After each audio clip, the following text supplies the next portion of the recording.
Cette vidéo est sponsorisée par BIMP Éducation, spécialiste informatique et déploiement dans les écoles.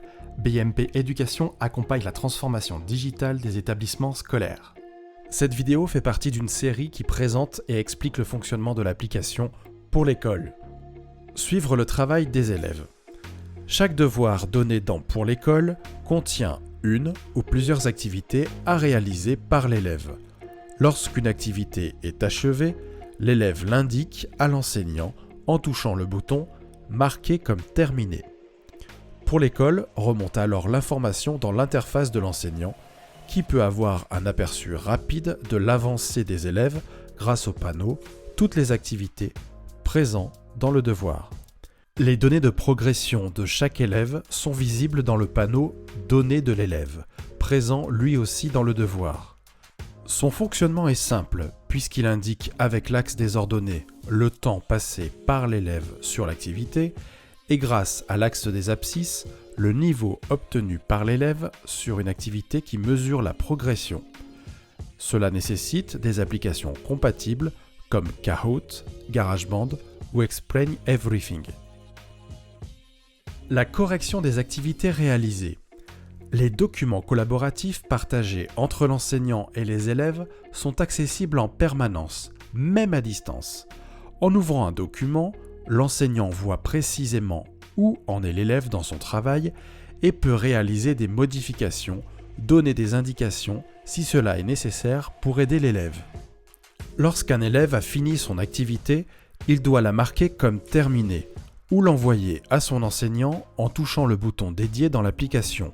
Cela revient au même. L'enseignant est alors informé que l'élève a terminé son activité et voit son tableau de bord se mettre à jour en temps réel. L'élève peut choisir d'annuler à tout moment son envoi en touchant le bouton qui indique alors « Annuler l'envoi ». Si l'élève envoie un document dans les temps, l'enseignant voit que le travail est prêt à être consulté. Au-delà de la date d'échéance fixée, il sera indiqué comme « remis en retard ». Si l'élève ne renvoie rien, il sera indiqué que le travail est encore à faire. Concernant la correction des travaux, l'enseignant peut ouvrir les fichiers envoyés directement depuis l'iPad pour les annoter, ajouter des commentaires, une correction audio ou vidéo.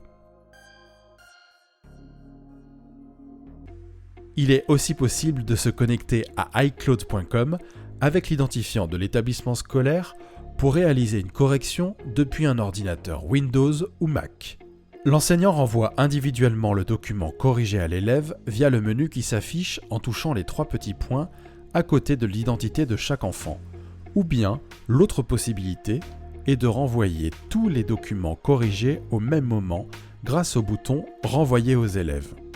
Attention cependant, car une fois cette action effectuée, la collaboration sur les documents sera définitivement stoppée. L'élève n'aura plus accès aux modifications de l'enseignant et vice-versa. À tout moment, l'enseignant peut modifier le devoir pour rectifier une erreur ou pour laisser plus de temps aux élèves si une échéance a été définie.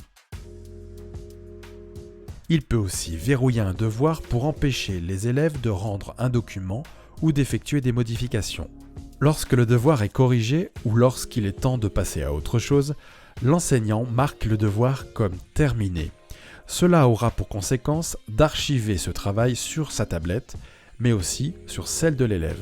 L'onglet « Élèves » de l'application pour l'école vous permet aussi d'afficher une vue détaillée du travail réalisé par l'élève dans tous les devoirs en cours ou terminés.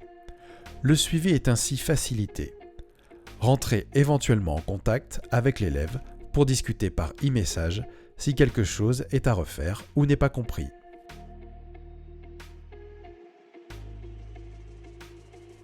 Cette application et toutes les possibilités pédagogiques de l'iPad sont maîtrisées par BIMP Éducation. Alors n'hésitez pas à les contacter pour mettre en place un projet numérique dans votre établissement.